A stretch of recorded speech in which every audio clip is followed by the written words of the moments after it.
मान लीजिए किसी गांव में कोई घटना घटी है तो जब तक थानेदार चौकीदार से संतुष्ट नहीं होता है तो उस पर छानबीन नहीं होती। ध्यान किया कि दफादार चौकीदार जो सेवानिवृत्त होंगे, मैंने चाहे अवधि के पहले जो सेवानिवृत्त होते हैं तो उनके आश्रितों को उसमें बहाल करें। जिसको भी चौकीदार दफादार सेवानिवृत्त होते हैं तो उनके आश्रितों को लिया जाए। नमस्कार, मैं मनीष और आप देख रहे हैं मीडिया दर्शन।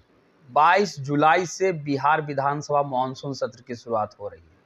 तमाम विधायक जो है सदन में आएंगे, लेकिन एक तरफ विपक्ष के लोग जो है हंगामा करने के मूड बना लिए हैं, क्योंकि अगर बात की जाए तो लगातार अपराध बढ़ रहे हैं। लेकिन उससे इतर अगर बात की जाए तो लगातार चौकीदार और दफादार लोग जो है पटना के गर्दनी बाग में धरना प्रदर्शन कर रहे हैं और अपनी मांगों को लेकर के बैठे हुए हैं, जो कि आपको बता दें कि एक निम्न स्तर के कर्मचारी हैं और जिनके वजह से ही बहुत सारे कार्य जो होते हैं थाने में होते हैं।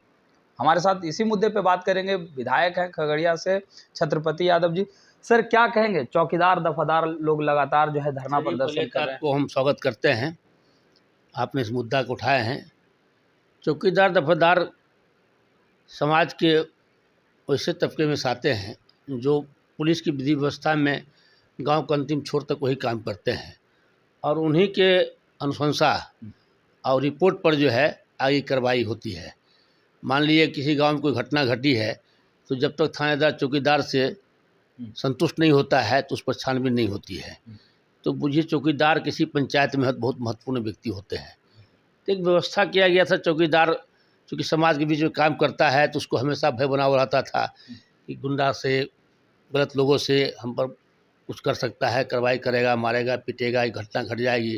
तो सरकार ने एक प्रावधान किया कि दफादार चौकीदार जो सेवानिवृत्त होंगे, मैंने चाहे अवधि के पहले जो सेवानिवृत्त होते हैं तो उनके आश्रितों को उसमें बहाल की जाएगी। तो इस पर सरकार का व्यवस्था चल रहा था। तो बीच में केस आया तो माननीय न्यायालय जो है उसको निरस्त कर दिए। उसके बाद फिर 1990 में चौकीदार का सरकारीकरण होने पर समस्या हुआ था क्या होगा, तो फिर प्रावधान हुआ कि जो होंगे उनका आश्रितों को ले लिया जाएगा। इसी बीच में क्या किए, जो एक केस आया, केस सरकार मैंने कोई आदमी दर्ज किए तो कोर्ट उसको रोक दिए। लेकिन फिर जो है 1995 में जो है 1/1/90 हुआ कि 1/1/90 के बाद जिसको भी चौकीदार दफादार सेवानिवृत्त होते हैं तो उनके आश्रितों को लिया जाएगा। फिर ये 2024 तक चला मामला इनका, सरकार चलते रहा। फिर इसी बीच में 2024 के बाद कोई राजकुमार गुप्ता बनाम बिहार सरकार का कुछ केस जो चलते रहता है कोर्ट में, तो माननीय न्यायालय फिर उसको निरस्त कर दिए। फिर इस आंदोलन शुरू किए। तो फिर जो अभी तत्कालीन मुख्यमंत्री 2014 मान लिया, अभी भी जो वर्तमान मुख्यमंत्री नीतीश जी, हम धन्यवाद देना चाहते हैं, उन्होंने है बड़ा सोच समझ करके फिर उस व्यवस्था को एक चौकीदार, बिहार चौकीदार संपर्क नियमावली 2014 बना करके दफादार चौकीदार का आश्रितों की बहाली शुरू करवा दी है। ये व्यवस्था लगभग 9 वर्ष तक चला। फिर इसी बीच में जो है कोई एक व्यक्ति गलत मंशा से कोर्ट में केस किए, फिर न्यायालय उसको निरस्त कर दिया गया है।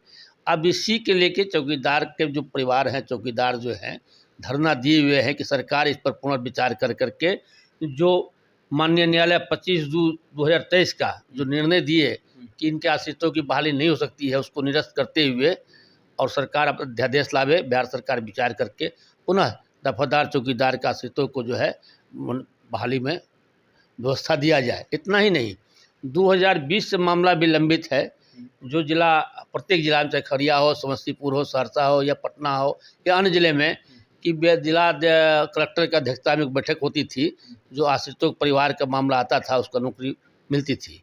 लेकिन 2020 से हर जिला में मामला पेंडिंग है, उसका भी निष्पादन नहीं किया गया है। तो चौकीदार दफादार कहते हैं कि सरकार पुनर्विचार करे, एक नया अध्यादेश लावें और माननीय न्यायालय को सुझाव देते हुए अपना अध्यादेश लावें, ताकि फिर हम लोग पुनर्नियुक्ति की अवसर मिल सके।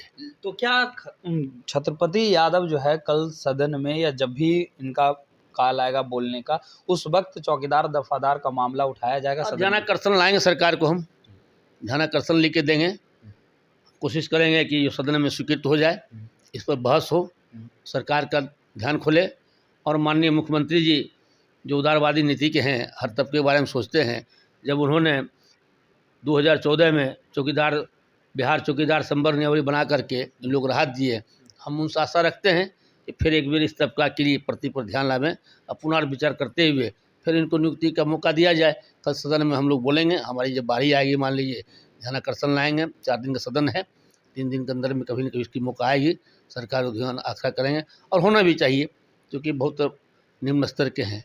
कभी कोई घटना घट जाता है, कुछ हो जाता है, तो उनका तो नया नियम बना करके उस साजिश के तहत सरकार के जो कुछ पदाधिकारी हैं, ऐसा नियम बना करके इन जो समुदाय के लोग जो चौकीदारी काम करते हैं उनको ख़त्म करके वो चाहते हैं नया नया प्रावधान लाएं, तो इनके जीवन पर, दाल रोटी पर जो है आघात पहुंचाने का काम करते हैं। ये नहीं होना चाहिए, गलत मंशा हो रही है। जो पुश्तैनी काम करते आ रहा है अंग्रेज जमाना से, उस समुदाय के बाल बच्चा को अधिकार मिलना चाहिए। तो ये थे हमारे साथ विधायक छत्रपति यादव, जिन्होंने सीधे तौर पे कहा कि जो भी चौकीदार दफादार लोग हैं वो निम्न स्तर पर थाने में कार्य करते हैं और वो जो भी अपराधी किस्म के लोग हैं उसकी पहचान कर रिपोर्ट भी देते हैं, लेकिन इसके बावजूद जो है नीतीश कुमार जो है उनके लिए कार्य तो किए हैं, लेकिन लगातार कोर्ट के द्वारा जो है निरस्त कर दिया गया है जो भी अपील दायर किया जाता है, जिसके वजह से काफ़ी परेशान हैं और इसी वजह से आज धरना प्रदर्शन में पहुंचे हुए भी लोग हैं। लेकिन सदन में अगर बोलने का मौका मिलता है तो हम लोग मुख्यमंत्री से भी बात करेंगे और उनके लेकर के फैसला लेंगे। फिलहाल इस खबर में इतना ही। देखते रहें मीडिया दर्शन। धन्यवाद।